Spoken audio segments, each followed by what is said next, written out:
Hello, I'm Felicia from the Craft Sessions, and I'm writing a post today on the blog about how to get faster at knitting. I'm not suggesting that in order to get faster at knitting you need to change your style, but I do want to go through the main 4 techniques today just to show you them so that you can pick and choose a little bit to see whether or not there's places in your knitting you can find a more efficient way of doing something. So you want to look for efficiencies in your knitting in 4 places: how you hold the needles, so whether you hold them from the top or whether you hold them from underneath; how you tension your yarn, so whether you hold the yarn in this hand or in this hand, and then which fingers you tension your yarn around; the way you wrap the yarn around the needle, so whether you throw it, whether you pick it or flick it; and also the way you point your needles, so whether you're knitting with your needles almost pointing towards one another, perpendicular or more parallel. Showing you the 4 main techniques today, I'm not going to give you any detail. I suggest that for looking at true masters of particular techniques, then you go to YouTube. I can do them all with varying levels of competence, but if you want to see somebody do it really well, then please go to YouTube to look at an individual technique. But I couldn't find a video that had the 4 main techniques in the one, so that's what I wanted to put together for you. I encourage you to experiment to try to find those efficiencies or to change your technique, and remember that when you are experimenting, then anything you try is going to feel awkward to start with. So start experimenting at the beginning of a project because it will change your tension, and give it a good go before you abandon it. So anything's going to feel uncomfortable and awkward to start with. You'll see some awkward knitting today as I show you these techniques, but experimenting will help you find efficiencies. So the first technique I want to show you today is English throwing method. English throwing method is often one that we start with, and it's one that we start with because you don't need to tension the yarn around your fingers in some kind of complicated arrangement. You're holding the yarn between your forefinger and your thumb normally, and you're swishing the yarn in a wide arc around the needles. So I'm gripping the needles back at the end of each swish with those 3 fingers, and I'll just show you slowly. So in, around and off, in, around and off. Now you can get fast at English throwing technique. I'll just show you. This is how I first learnt to knit, and this is how I knitted for years. There's no reason to abandon this if it's something you find really comfortable.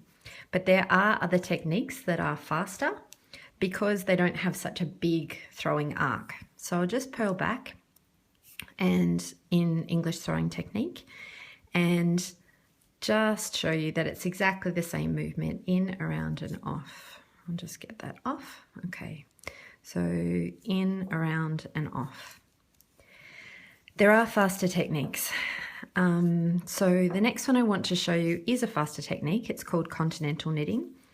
I don't knit continentally because, for a couple of reasons, which I'll explain in a moment, but it is a faster technique because the yarn doesn't have to go on such a big arc. So to do continental knitting, you're actually tensioning the yarn with your other hand. So with your left hand, which is the same hand that's holding all of the stitches. It's often called picking. It can be called German style, European style, left-handed knitting. You put the needle tip into the stitch as you always would, and then you pick the yarn. The first stitch I have to hold on with my forefinger, but then after that, I can just swoop and pick the yarn. So into the stitch, swoop round and off. Into the stitch, swoop round and off. Into the stitch, swoop round and off. Okay, so I'll show you a few of those a little bit faster. Well, I'm not if I'm going to drop a stitch, but anyway, so the reason that I don't knit continentally, I do knit continental when I'm doing colour work, but I don't knit continental as my main style. And that is because of what you're about to see. You are about to see my appalling continental purling. So there's lots of different ways of doing this. I've seen at least 3. I'll show you them in a moment. What happens to me when I'm purling, when I'm knitting continental, is that I end up looking very awkward. So I do this big swooshing technique. You go into the stitch like you normally would, and in order to get good tension, I do this big swoosh with my finger. Now, other techniques I've seen a one by the head of Interweave Knits. She's amazing. Go and have a look at her on YouTube. But she tensions her yarn by using her middle finger. She just whips it around like this. I'll put a link to her on the blog.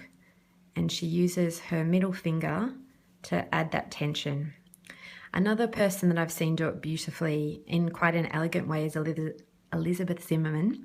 And what she does is she comes into the stitch and then she kind of twists her needles together. So see how I'm twisting my hands? So you go into the purl stitch and off, in, twist and off, and in, twist and off. The reason I have to do quite a big twist is because I'm just a novice. She doesn't do it with quite as much of a twist. I think as you get used to it, you get better at that.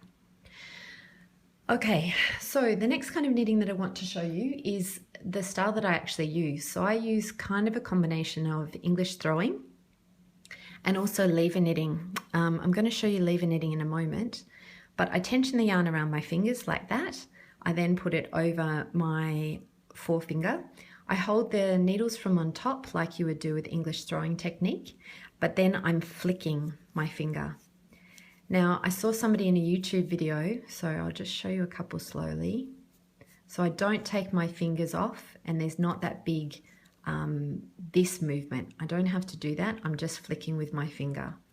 So I saw in a YouTube video recently, somebody called it American flicking technique. But as I am not American and I've never heard the term before, I don't know whether it's just something that that person used or whether it is a technique. I've never heard it before.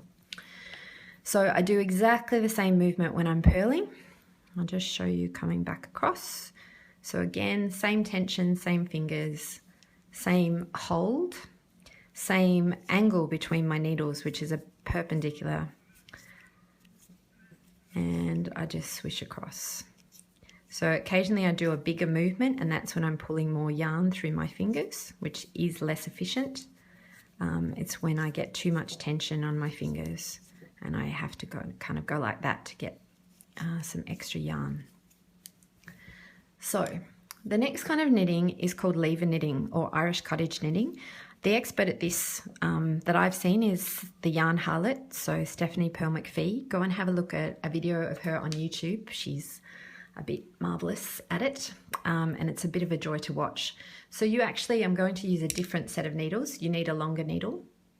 And you hold it up under your underarm so that both of your hands are free. The left hand is holding the stitches and it's the one that moves the stitch on and off to the static needle that's held under your arm. And this one tensions the yarn.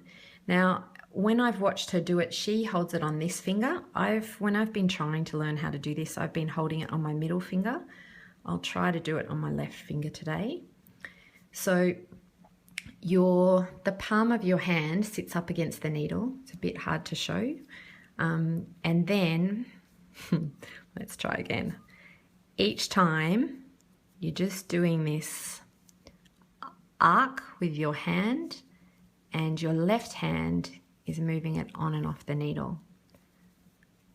I've seen this done beautifully and it's incredibly efficient and a bit of a joy to watch. So go and have a look on YouTube and see her, but people can get incredibly fast. Even with my total novice awkwardness, you can see that you could get a real rhythm going because your hand is just going like this and it's a bit like a sewing machine. To purl, you do exactly the same thing, but in order to speed it up, I'm just going to knit back with my normal style so that we can show you the final type of knitting today, which is Portuguese knitting. So Portuguese knitting is totally different again, and you have the yarn tensioned across the back of your neck, which I'll just set up when I finish these stitches, and you're flicking the yarn around the needle by using your thumb. So 2 seconds around the back of my neck, and you tension the yarn through your right hand, so just like that. You enter the stitch like you normally would, but then rather than going around the back like you normally would to do other styles of knitting, you bring it around the front and you flick it. It's actually easier in Portuguese knitting to do a purl stitch which will, if you investigate it further, it will make sense why. It's because you need to come into the front.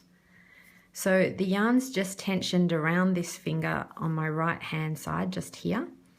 And all I'm doing is into the stitch and flicking it over. I learnt this yesterday for this video, and I'd like to say that it's intuitive and it's simple and it's pretty fun. So it's worth investigating if you're looking at increasing your speed. I'm sure you could get super fast at it, super quick. So that's all I wanted to show you today. I don't believe, as I'm finishing, I don't believe that there's any one style that will suit everybody. I think that you need to find something that's comfortable for you. Comfort is the most important thing. If you find something comfortable, you're often quite efficient, and with efficiency comes speed. So have a go.